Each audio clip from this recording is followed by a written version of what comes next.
Olá, sejam bem-vindos. Meu nome é Silvio Celestino. Hoje é 15 de fevereiro de 2024, tarde de verão em São Paulo, 20 graus. E você está no 42º episódio do podcast do canal O Executivo. O nosso propósito aqui é falarmos sobre temas relevantes para a carreira executiva e empresarial, e por isso nós abordamos temas como a liderança executiva, a gestão de pessoas, o equilíbrio de vida pessoal e profissional, e é claro, falamos também sobre o dinheiro do executivo, sobre finanças. Aliás, este é o tema dessa semana. E eu vou apresentar rapidamente o nosso convidado, porque ele já esteve aqui antes, vocês já o conhecem.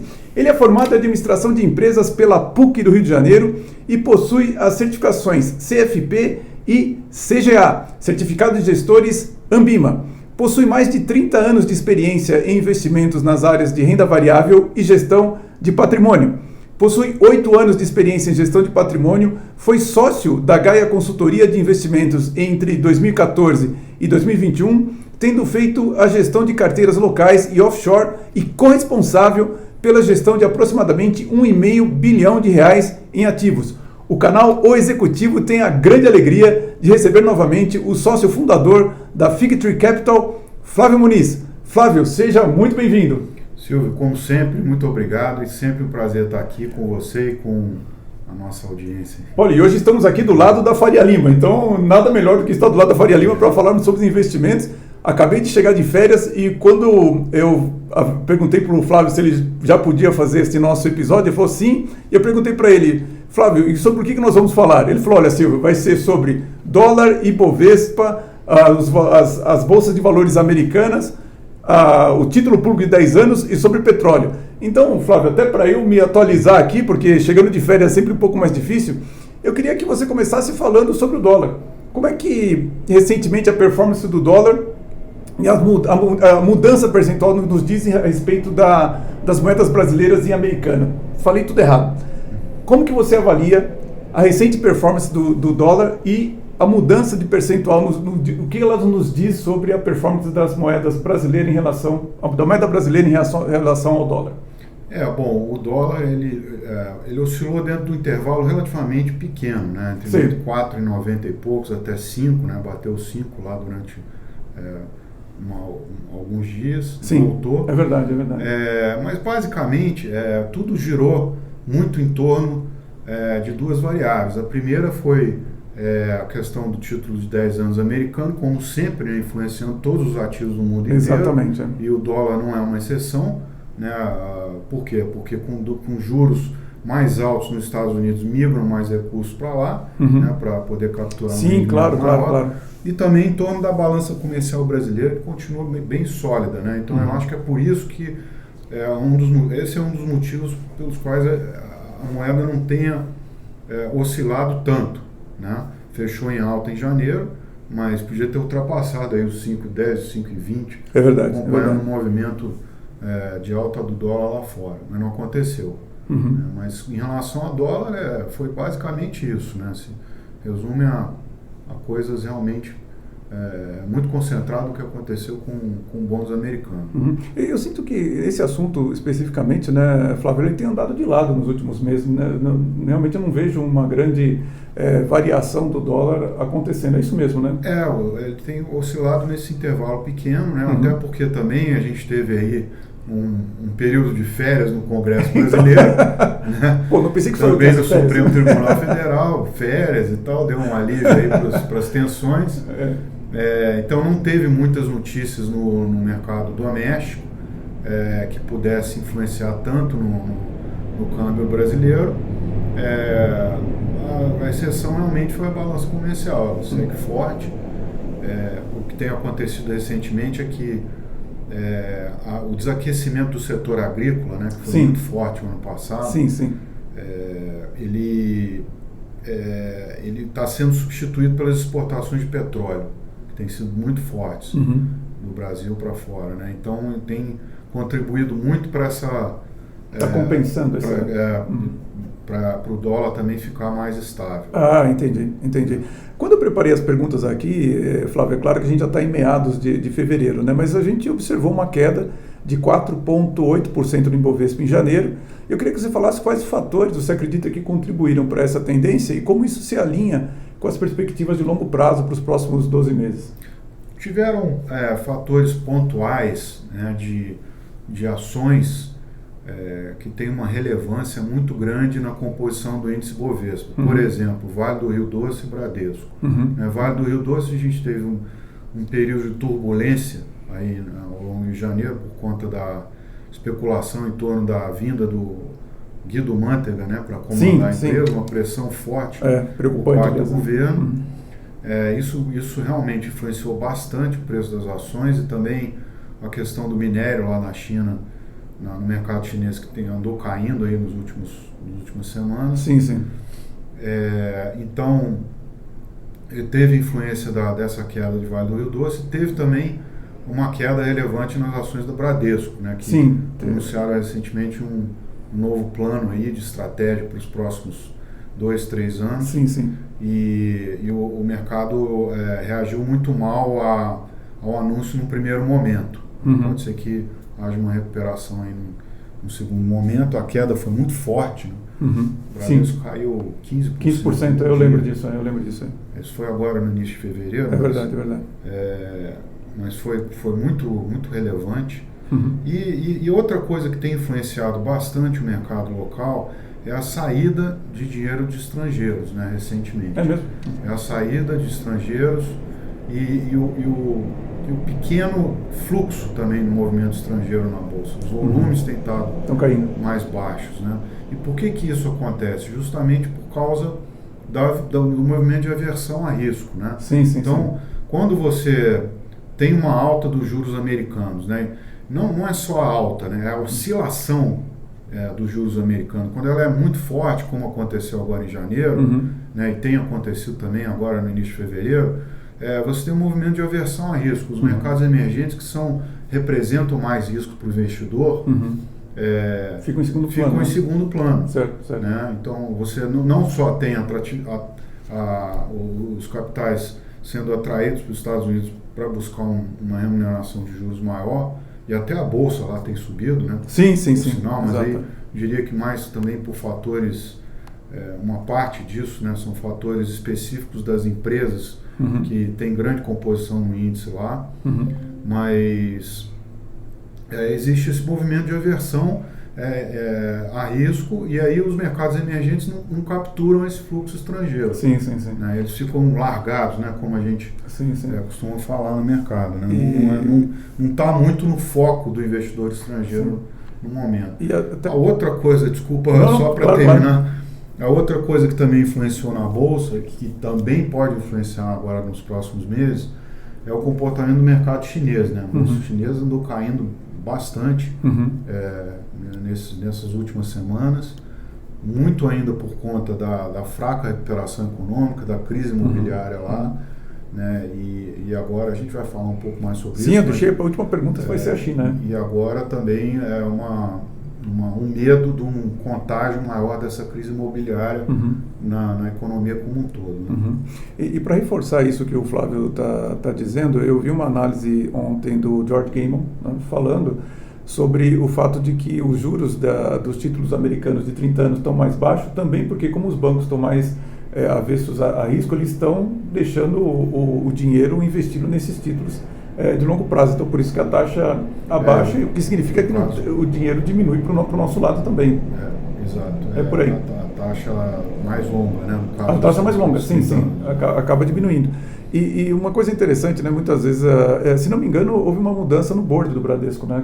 Saiu, o presidente foi para o conselho, se não me engano, e colocaram um novo presidente. Então, às vezes as pessoas ficam perguntando por que um canal que a gente fala sobre liderança, a gente traz tantas informações sobre o mundo financeiro. É justamente por conta disso, porque existe uma conexão muito forte entre o que acontece na liderança das empresas, dos negócios e o resultado disso. Então é sempre importante o executivo entender que aqui, quando eu trago o Flávio para falar sobre os investimentos, é você entender também essa articulação que existe da liderança dos negócios e o mundo financeiro, quanto que isso afeta, né, Flávio?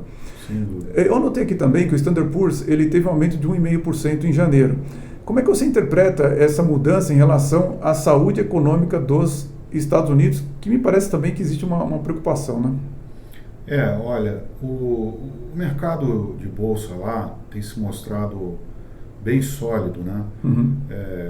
A acredito eu, por dois motivos, né? O primeiro é que você teve realmente a maior parte das 7 maiores empresas americanas do setor de tecnologia, que hoje Sim. compõem grande parte uma parte relevante do índice SP 500, né, que é a Apple, a Google, a Microsoft, a Nvidia, sim. Aí tem Tesla, tem outras empresas, mas a maioria delas apresentou resultado convincente, né, para o mercado nessa última temporada de resultados. O grande destaque dessa vez, na verdade, foram a Amazon, a Microsoft e os grandes destaques, a Amazon, a Microsoft e a Meta, né? E a Meta, Facebook, sim, eu vi. Né, que realmente apresentou uma recuperação impressionante, né, a recuperação dessas ações aí. Quando logo lá atrás, quando ele tinha anunciado aquele investimento maciço no metaverso, mudou o nome da empresa, tudo mais, o papel despencou, né, por causa do grande volume de investimento que seria feito. E aí, na verdade, ele no meio do caminho ele fez uma mudança na estratégia e realmente conseguiu reverter os resultados da empresa, e ela subiu bastante, né, e que também representou um ganho relevante no mercado lá.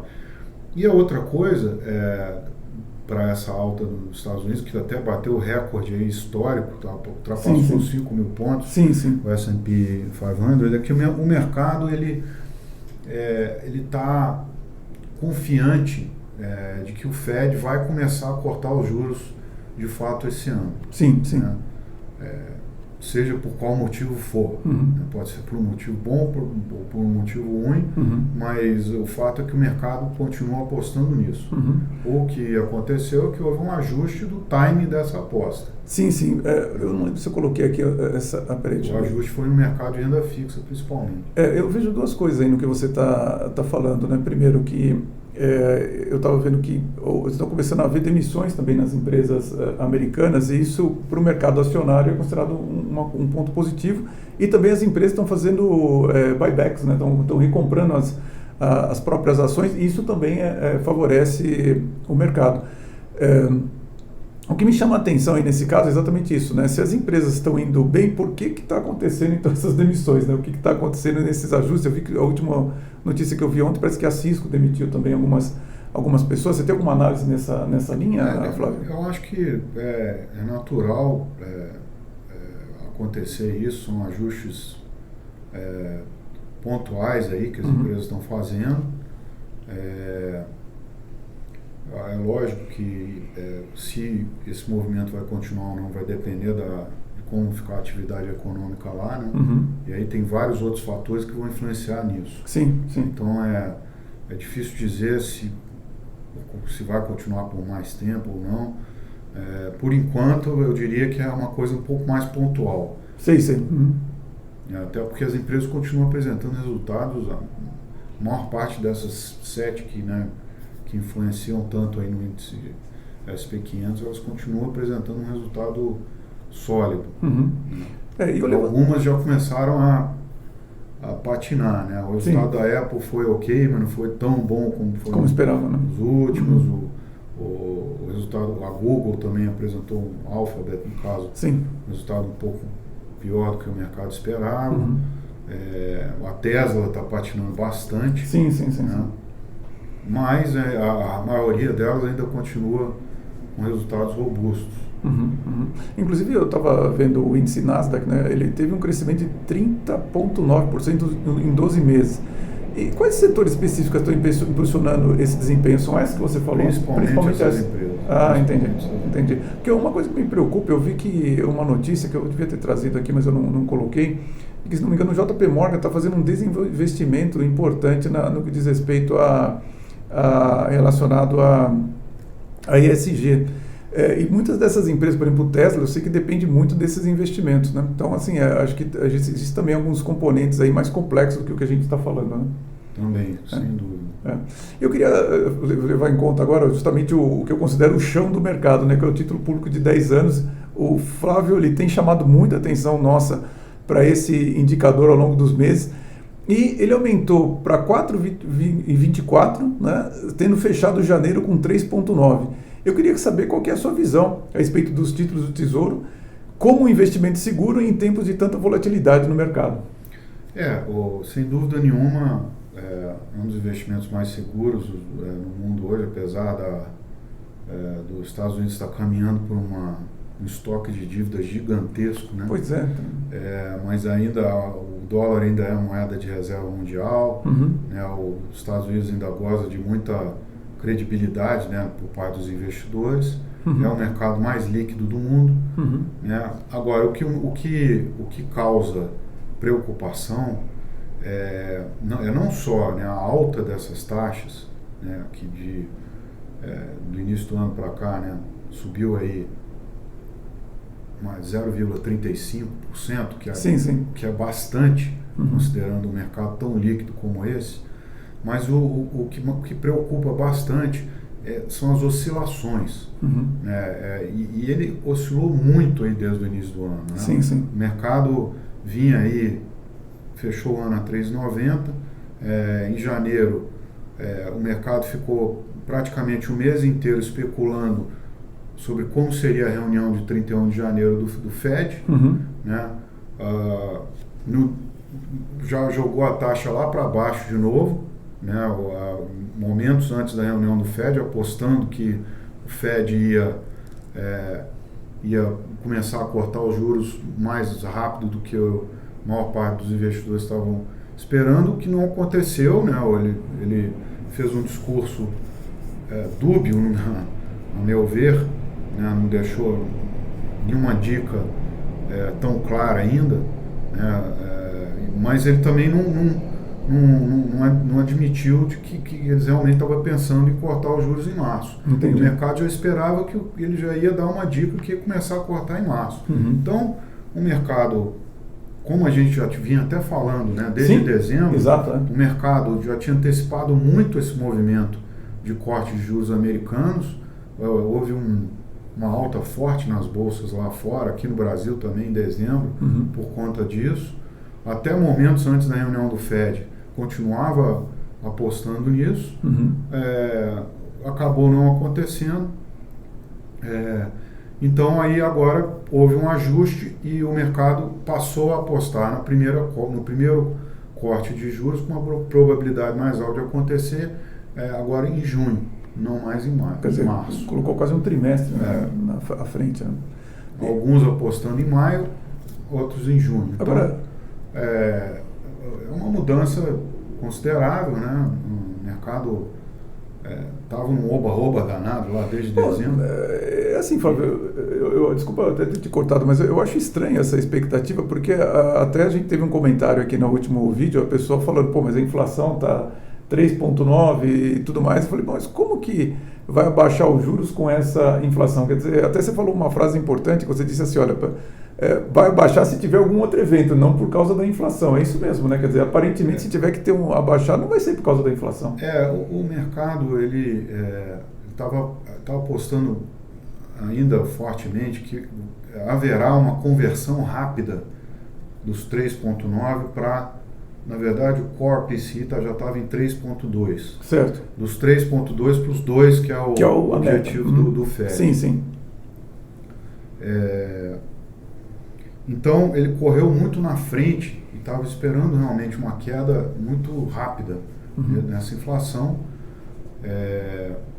Houve o discurso do Fed que foi muito cauteloso, e agora o dado mais recente do Core CPI, que não é o índice que o Fed mais olha, mas é um índice importante, veio em 3,9 anteontem. Então, deixou o mercado de novo com a pulga atrás da orelha, né? E aí o mercado acabou jogando aí o primeiro corte para maio e junho. Entendi. Pessoal, aproveito agora para fazer um convite a você para se conectar conosco aqui no canal do YouTube, comigo no Instagram. Esse aqui também é um trabalho de network, então, por favor, se conecte comigo, com o Flávio ali no LinkedIn. Vou deixar um link aqui embaixo no nosso canal no YouTube. Hoje eu não trouxe a foto aqui do meu livro, mas o meu livro, O Líder Transformador, Como Transformar Pessoas em Líderes, ele fala sobre muitos assuntos que conectam a liderança ao resultado das empresas. Então, ele também fala temas relacionados ao contexto no qual a liderança é exercida. E o contexto econômico financeiro, ele é fundamental para você ser um bom líder. O líder transformador, como transformar pessoas em líderes. Diga. E só para complementar o que a gente estava falando no último item. Sim. O que acontece?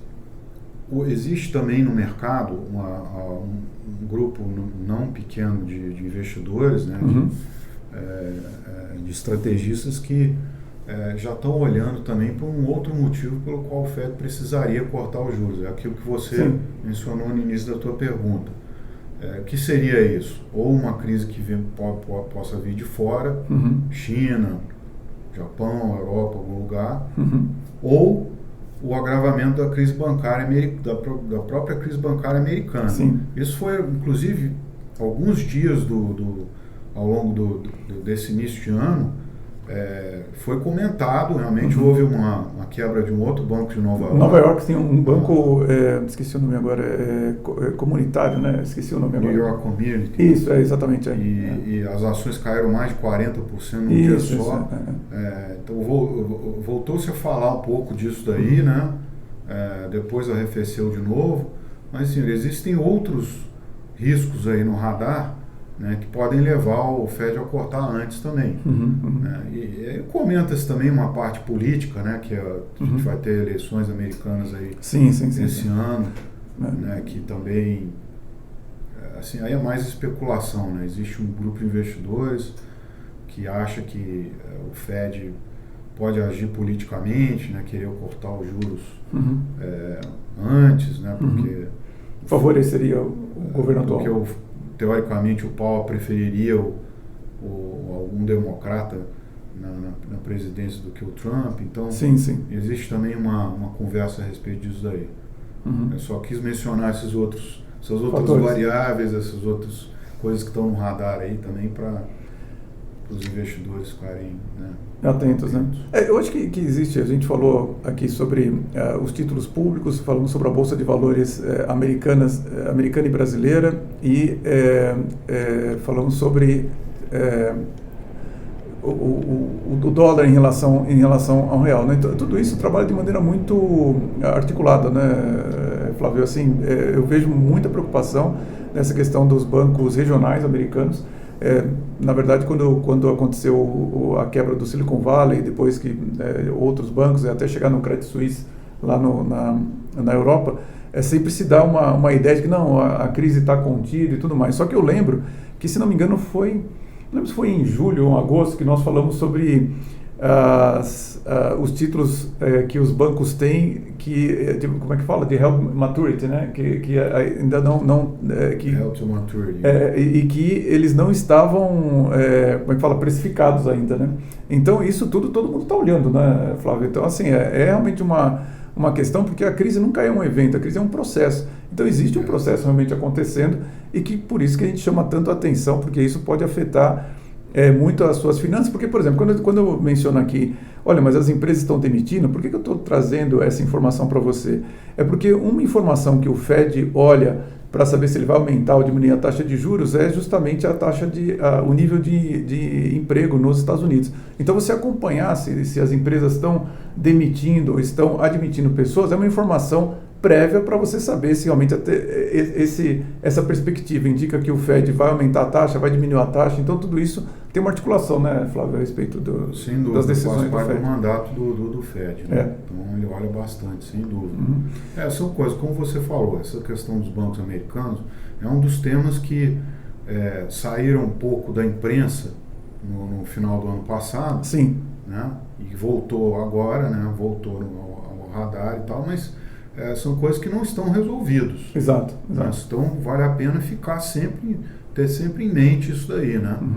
E se você pesquisar como foi a grande crise financeira internacional em 2008, você vê que também houve uma sequência de quebras de bancos menores, e essa sequência teve um ritmo até chegar no Lehman Brothers, né?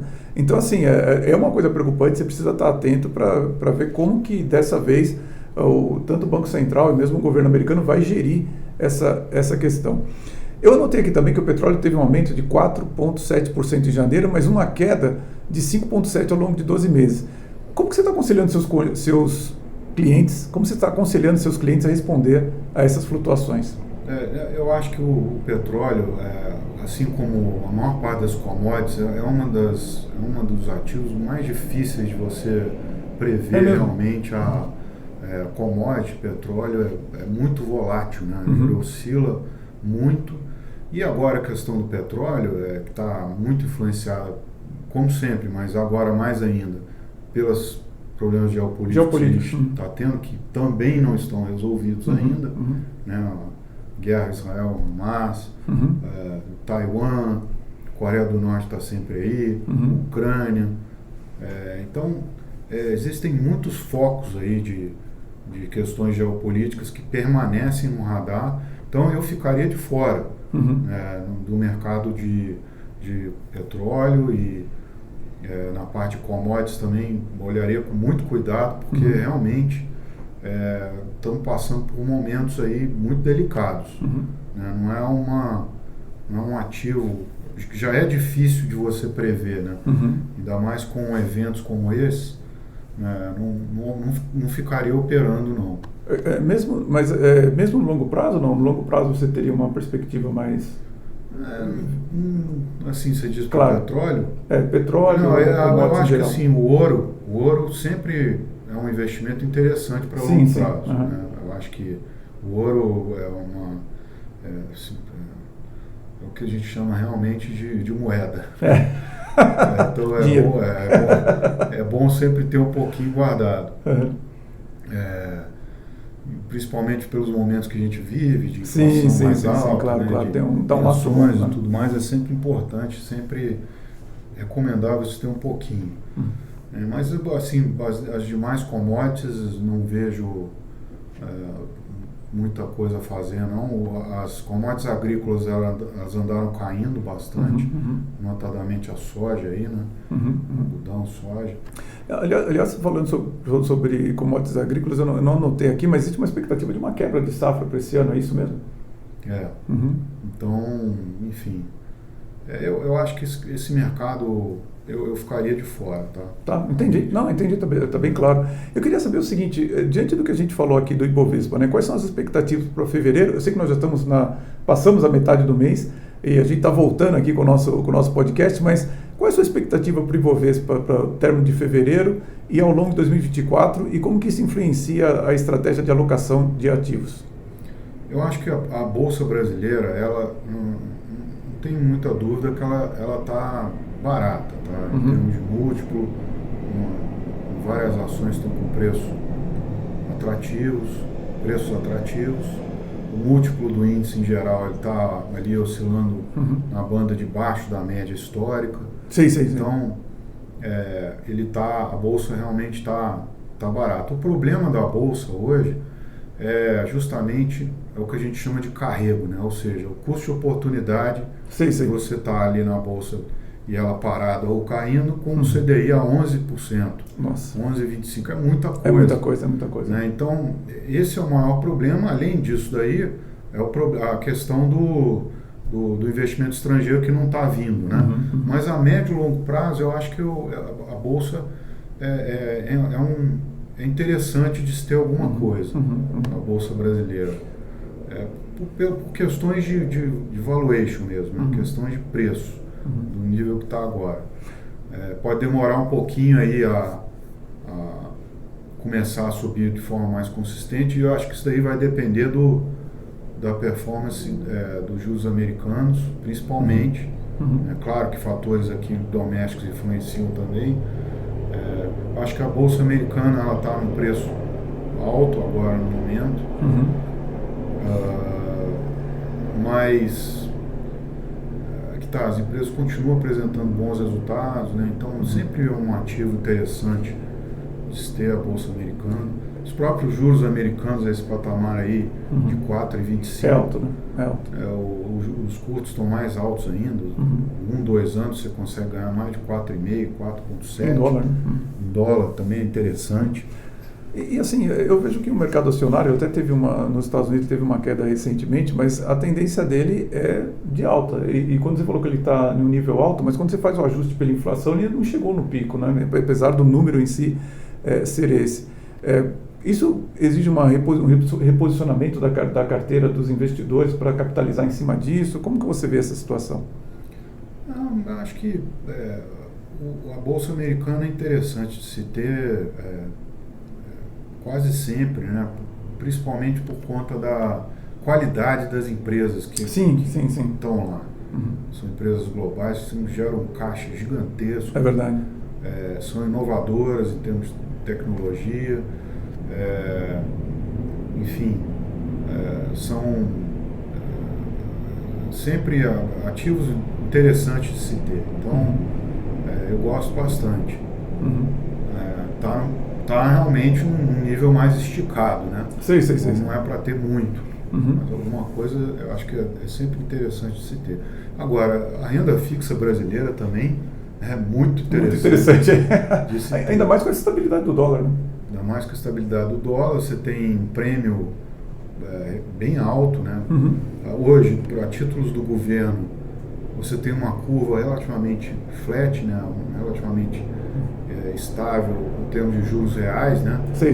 Aí pagando em torno de 5,5%, 5,8%, 5,7%, mais inflação. Então, é um patamar bem interessante. Você não acha em muitos lugares do mundo um patamar de juros como esse. E se for para título privado, aí é mais ainda. Sim. Você tem que tomar cuidado com o crédito privado, que é sempre bom analisar bastante antes de entrar. E só para reforçar isso você já falou anteriormente, mas eu gostaria de ouvi-lo de novo.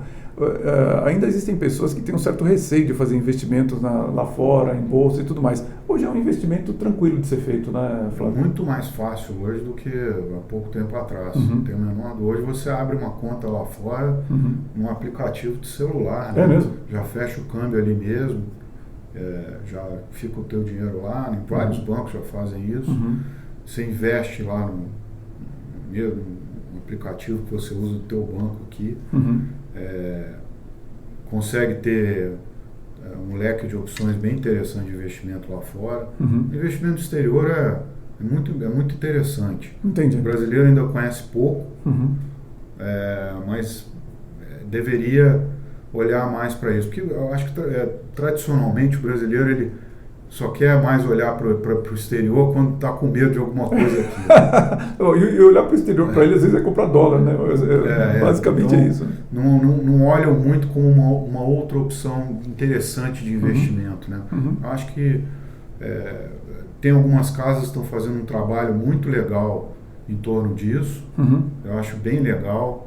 E eu acho que todo investidor deveria se educar e aprender mais, porque realmente tem oportunidades muito interessantes lá fora. E não precisa nem necessariamente abrir uma conta lá. Hoje você consegue comprar ações de empresas americanas na própria B3 aqui, né? São os BDRs, né, que a gente Sim. Então, você compra ações da Apple, Microsoft, Google, na própria B3 aqui. Então, tem essa opção aí também. Não, eu acho que realmente as pessoas precisam se aculturar, né, nessa informação. Eu até escrevi uma questão aqui a respeito do impacto das políticas monetárias e fiscais recentes no rendimento dos títulos e na força do dólar em relação ao real. Mas, na verdade, assim, as notícias que eu vi, pelo menos enquanto eu estava em férias, a nossa condição fiscal continua deteriorando, né, Flávio? Isso já impacta nessa questão, porque realmente o dólar não mexeu muito em função disso. Ainda não. O mercado está com uma visão bem clara em relação a isso, né? Ele trabalha ali com uma revisão por parte do governo do déficit projetado para esse ano para em torno de 0,5%, 1% do PIB. Então,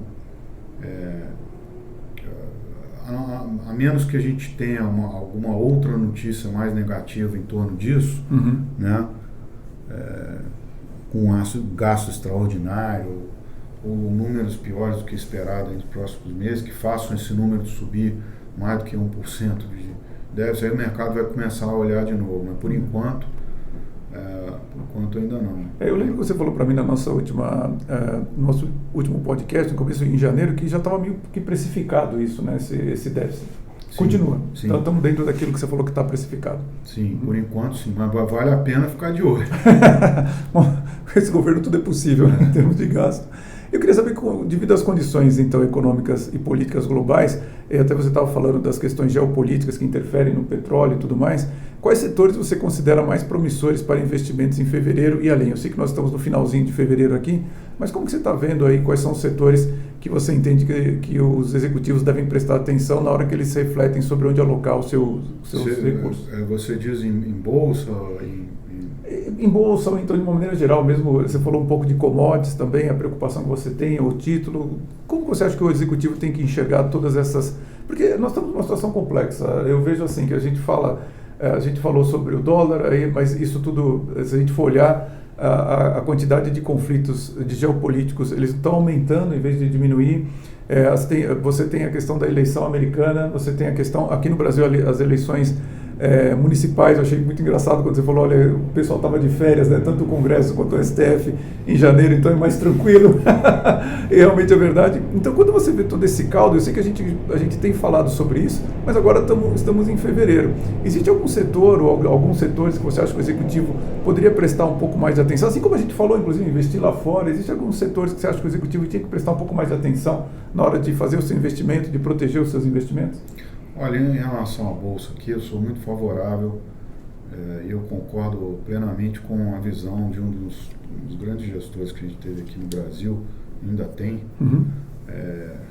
que é o André Jacurski, lá da JGP. Ele fala muito disso. Eu acho que a gente tem que ter, a gente tem que estar alocado aqui no Brasil nas empresas onde o país é mais competitivo, né? Então, quais os setores que o Brasil consegue ser mais competitivo? No setor de mineração com a Vale, os bancos, né? Setor de alimento, algumas empresas, né? Papel e celulose. Nesses setores que tem as empresas mais rentáveis, mais sólidas, sim, né? Sim. Que apresentam resultados consistentes ao longo dos últimos 20 anos, eu diria. Nesses setores que estão aí as oportunidades, ao meu ver, mais interessantes, né? Isso do ponto de vista de bolsa. Do ponto de vista de renda fixa, de novo, eu acho que tem que ter cuidado na seleção de crédito privado, olhar bastante a saúde financeira das empresas antes de alocar, dos próprios bancos privados também, quando você vai comprar uma LCI, um CDB de um banco mais desconhecido, procurar saber como anda aquele banco, né, como é que está a saúde dele. E agora, os títulos públicos também, né? Como a gente falou aqui recentemente, a gente tem prêmios muito interessantes. E a gente tem a vantagem de você estar nos públicos, é que você tem sempre a liquidez. Sim, na hora de sair. Que é um fator importante. Uma NTNB, que é um título público atrelado à inflação. Para 2045, se você quiser sair no dia seguinte, você vai ter liquidez. Você não precisa ficar comprado até 2045. Já se você comprar um título privado, né, no mercado secundário, no primário de renda fixa, para vencimento em 2035, você não necessariamente vai encontrar liquidez se quiser sair antes. Fora que você tem um spread muito mais largo ali na hora de sair. Né? Então, isso que eu acho interessante dos títulos públicos. Ele tem um prêmio menor do que os privados na renda fixa, mas é por causa disso, não só a garantia maior que você tem ali o governo por trás, como também a liquidez. Né? E eles permitem você fazer uma composição da carteira de investimento muito mais talhada para o perfil do investidor. Eu vejo que há uns 2 anos a minha sogra me pediu para ajudá-la a fazer a carteira de investimento dela, e ela está com mais de 80 anos, e foi muito curioso, porque eu coloquei um título ali que era 2024, e eu fiquei na dúvida, eu falei, nossa, o prêmio tá bom, mas 2 anos e tal, né, será que não é muito arriscado? A gente fez um percentual ali, e você vê, chegou 2024 já, realmente ela acabou tendo um retorno interessante. Então, eu acho que o que é bacana realmente disso que você está falando, é justamente que você consegue compor melhor de acordo com o perfil do investidor. Quer dizer, aquele que precisa de maior liquidez dá para fazer, e aquele que tem uma parte que dá para deixar um pouco mais no longo prazo também dá para fazer. Né? Exatamente.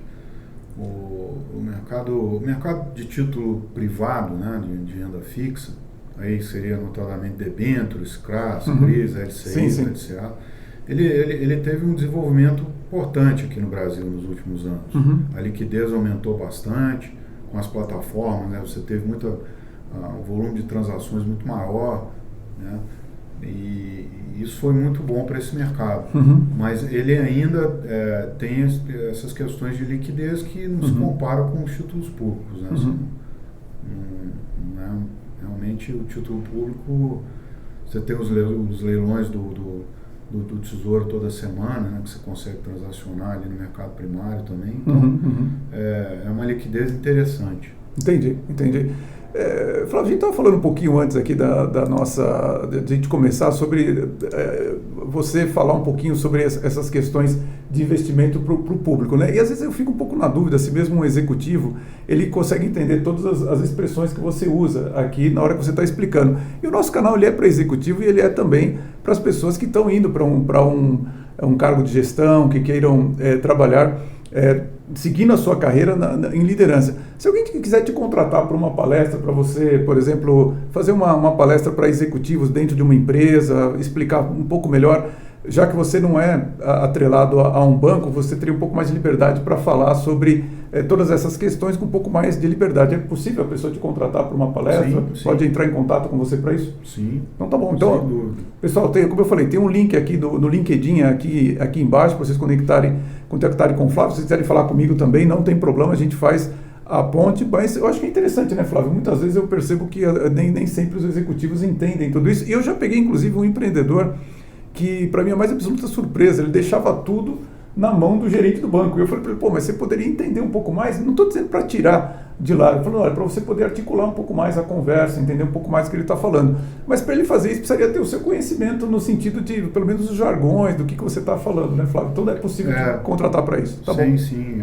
E é muito interessante também, até pelos executivos também não terem muito tempo, né, para parar e ver o que está acontecendo no mercado, ver onde vai alocar o dinheiro, onde estão as melhores oportunidades e tudo mais, né? Não só para isso, mas também para conhecer o mecanismo do mercado, né? Qual o papel de cada instituição que está ali no mercado, que fazem as corretoras, as distribuidoras, né? Os bancos, qual a diferença de você estar numa plataforma eletrônica com seus investimentos e numa agência do banco, ou num banco, ou numa corretora, ou enfim.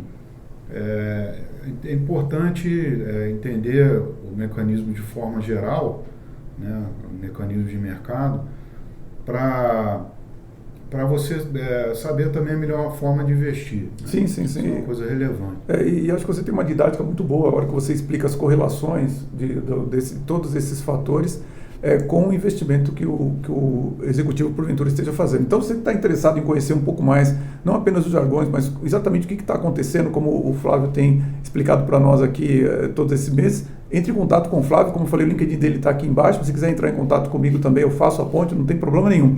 E indo para o final, eu estava montando aqui a nossa grade de perguntas, e o Flávio falou assim, olha, pergunta sobre a China também. Eu falei, puxa, é verdade, eu estava em férias quando eu vi a notícia, né, que a Evergrande, ela faliu, né, no dia 29 de janeiro. Para quem não sabe, a Evergrande é um grande conglomerado no mercado imobiliário chinês, o que é bastante preocupante, perdão.